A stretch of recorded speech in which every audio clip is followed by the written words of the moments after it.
Hey there, I am Saransh and I'm going to give you a comprehensive guide to the Annapurna Base Camp Trek. By the time we are done, you would know the entire route, food availability, where to stay, what to pack, the budget, should you do it DIY or with an organizer, and so much more. So this is a moderate to difficult level trek covering about 90 kilometers over 7 to 8 days. And I will tell you how you can get this done under INR 12k. Getting straight into it, best time to trek.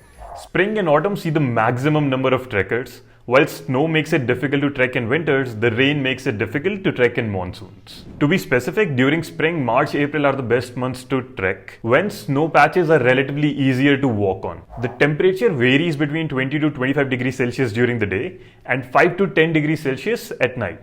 And during autumn, October and November are the best months to enjoy the clear skies right after the monsoons. The temperature will be a little colder as compared to spring, varying between 15 to 18 degrees Celsius during the day and minus 5 to 5 degrees Celsius at night. In the trekking community, October is definitely the most popular month to do the Annapurna Base Camp Trek. Next up, the route. This map shows the entire route. Depending on your preference, you can choose to start your trek from Nayapul or Ghandruk. You can save a day if you start from Ghandruk, but if you do choose to start from Nayapul, then you will be in for a treat with all the greenery around you, a chance to experience the local village life, and my favorite, the ear-to-ear smiles. A small caveat here, all the distance figures that I'm telling you are the ones that we captured on our devices and may differ a little from what you see online. Also, there are small villages in between these major villages that I'm showing here on the map. On day 2, you will be going from Ghandruk to lower Sinuwa, covering about 13 kilometers and gaining around 260 meters in altitude. Majority of the first half will be a descent through forest cover, and then you will cross your first major hanging bridge, which is 280 meters long over the Modi River. After the bridge, the ascent will most likely be in the noon hours, and it felt like one of the steepest ascents on the trek. The rest of day 2 is going to be a mix of ascent and descent till you get to lower Sinuwa. On your way, you will pass a village by the name Chomrong, and for me, it was one of the most beautiful villages on the trek. And the views that you get here from the international guest house are simply amazing. Day 3, you will be going from lower Sinuwa till Deurali, covering about 14 kilometers and gaining around 900 meters. And there are 4 highlights for the day. First one, having hiked a little bit, you'll reach upper Sinuwa. It is a good spot for taking some amazing pics, especially in the morning lighting. And if you're feeling it, you can go for some iconic poses too. Second, you will pass a village called Bambu, named as such because there are a lot of bamboo trees growing in the area. Third, the waterfall in the evening is one of the best I've ever seen, without a doubt. A real gem. Try and spend a bit more time here. It is peaceful indeed. And the fourth, Hinku Caves. It has an interesting story behind it, which our guide told us about on the trek.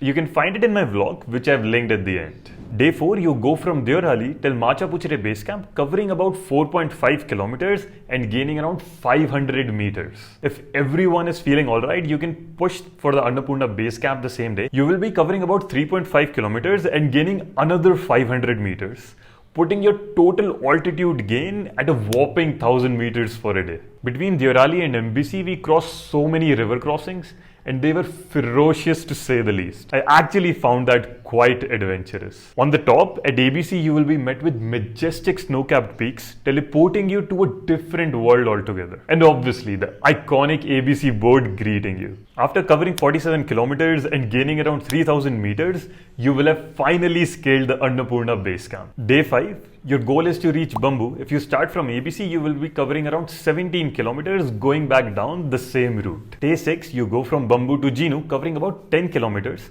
The route stays the same till Chomrong, and then you go on a different path. Day 7, Jhinu is actually popular for its hot springs. You can go there early morning, giving your bodies the much needed respite, and then go till Nayapul, covering about 13 kilometers. Having done that, you would have completed the Annapurna Base Camp Trek with a lifetime of memories. Now, how to reach your starting point, that is Nayapul. Most likely, you will not find a direct flight till Pokhara, the city this trek starts from. So you will have to take a flight to Kathmandu airport in Nepal, and then either a 25-minute flight or a 6-hour bus ride to Pokhara. Do note the domestic flights between Kathmandu and Pokhara can be cancelled due to weather fluctuations and the like.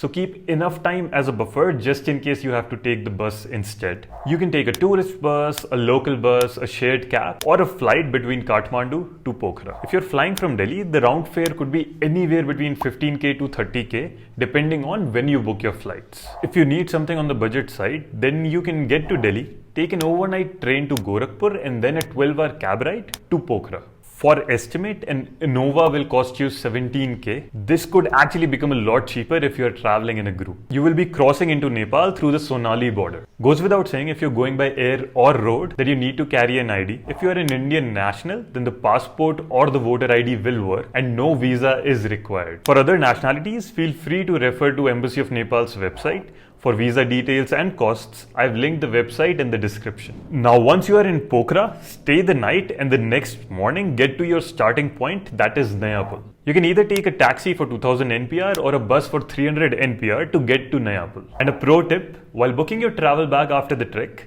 keep at least one buffer day for contingencies. I will add another point here since we're talking about Nepal, that INR is accepted as a payment. However, that I recommend that you convert it to the local currency, NPR or Nepali rupees. You can get it done both at the airport as well as at the Sonali border at the time of crossing. Moving on, you do not have to worry about the accommodation on this trek. Tea houses are available throughout.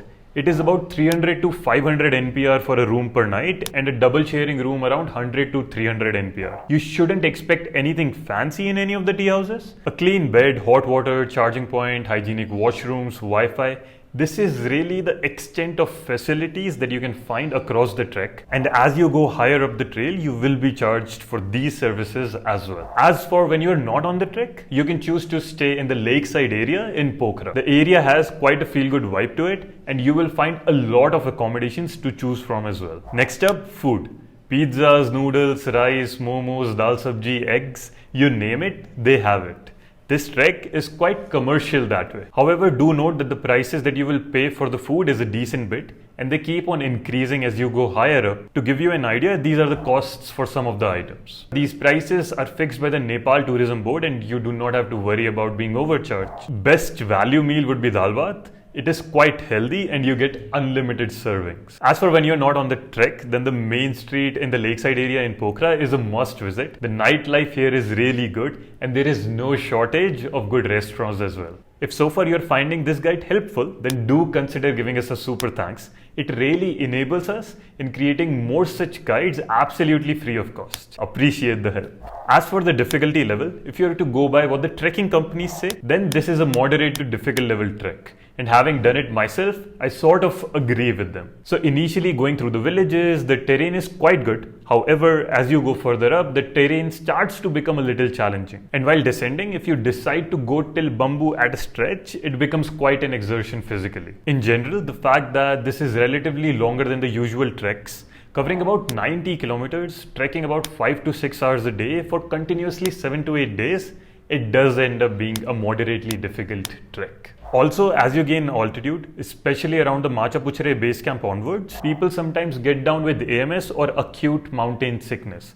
It generally happens when you gain too much altitude too fast. Headache or feeling extremely fatigued could be the symptoms. Diamox every 12 hours with a good amount of rest is really the cure for AMS. However, I still recommend that you consult your doctor beforehand. And in case there is an injury or depending on the emergency, you can come back down on a horseback or a helicopter rescue can be organized. Do note, however, that a helicopter rescue would cost you a lot and it is advisable that you take insurance, especially since you are in a foreign country. I personally didn't take insurance. However, my friend in the past has recommended ASC 360 travel insurance. I have linked the same in the description. Next up, trekking permits. You need to register and pay an entry fee in order to trek in the Annapurna Sanctuary area. The fee is 1000 NPR for Indians and 4000 NPR for other nationalities. If you have hired the services of a guide, they can take care of the paperwork. However, do note that you would need 3 passport-size photographs and a valid ID proof. If you have not hired a guide, you can complete the registration in Kathmandu or Pokhara. You can ask your local stay owners to guide you where you can go for the registration. And alternatively, if you're not able to do it before the trek, you can do it at the Nayapul checkpost, that is the starting point, or you can do it at the Birethanti checkpost. Do note that the process will take you less than 30 minutes. As for hiring a guide, you will have to do it beforehand in Pokhara itself, and it will cost you around 1000 NPR per day. Then network and SIM. I bought an in-cell SIM card. It worked fine in the city area. However, since the beginning of the trek, the network was on and off. Instead, the NTC network seemed to be working fine, which the locals were using too, including our guide for the trek. It would cost you around 600 NPR for basic data and talking minutes. Next up, what to pack for the trek. I'm quickly sharing the packing list here on the screen. Feel free to pause the video and refer to it.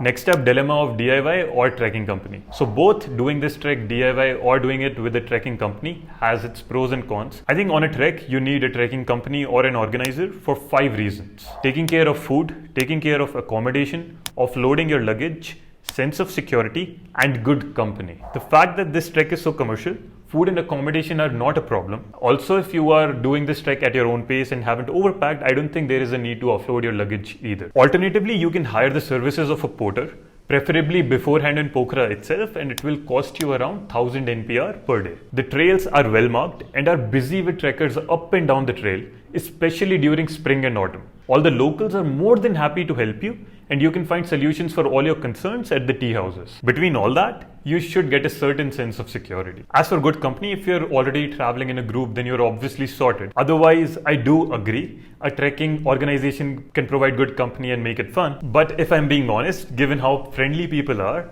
I'm sure you can find good company otherwise too. However, do know that the trekking company could save you the hassle of finding and checking in a tea house, sorting the trekking permits, and other such small things throughout the trek. Having said all of that, if you have trekked before and in general know the risks associated with trekking, then I do not think that you need a guide or a porter for this trek. However, should you think otherwise, then do contact Gyalje Sherpa ji, the guide who took us on the Annapurna Base Camp Trek. Now moving on to the all-important question, the budget for the trek. Having seen the video until now, you must have a decent bit of an idea.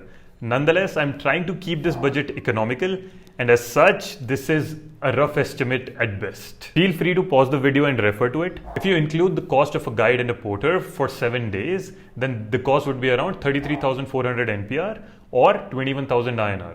Without the guide or a porter, it would be around 19,400 NPR or 12,000 INR. You could bump it to 15,000 INR for miscellaneous expenses, and I recommend that you keep extra cash in case of emergencies. So let me tell you about an important notification. So at the time of recording this video, the Nepal Tourism Board issued an announcement in which it bans foreign trekkers from trekking in the Nepal's national parks and conservation areas without a guide or a porter for the entire journey. So in ABC's case, you trek in the Annapurna Sanctuary area, and after the guideline, it would mean that you cannot trek without a guide or a porter. If you were already planning to hire a porter or a guide, then there is no problem. However, if you weren't, then make sure you take note of this. Having said that, I did check with a local guide that these guidelines have not been enforced yet at the time of releasing this video. However, when you plan your trek, make sure that you check this beforehand so that there are no complications later on. Here are some other helpful tips that might come in handy. Come physically and mentally prepared, as this is a long trek and you will be trekking for hours every day for almost a week. As for physical preparedness, if you can do 10 kilometers in 60 minutes, then you will be really able to enjoy this trek. Anything less than that, you will still be able to complete the trek, but it is possible that it will be quite tiring for you. Second, this is a long trek, so do pay heed to the weather forecasts. For example, if you are coming in early autumn, there's a good chance that you can be on the receiving end of unexpected rains, and you should carry good quality ponchos for that. Similarly, if you're coming in early spring, because of the snow, there is a possibility that you might need micro spikes and gaiters as well. Make sure to keep yourself hydrated and walk at your own pace so that you give your body a chance to acclimatize.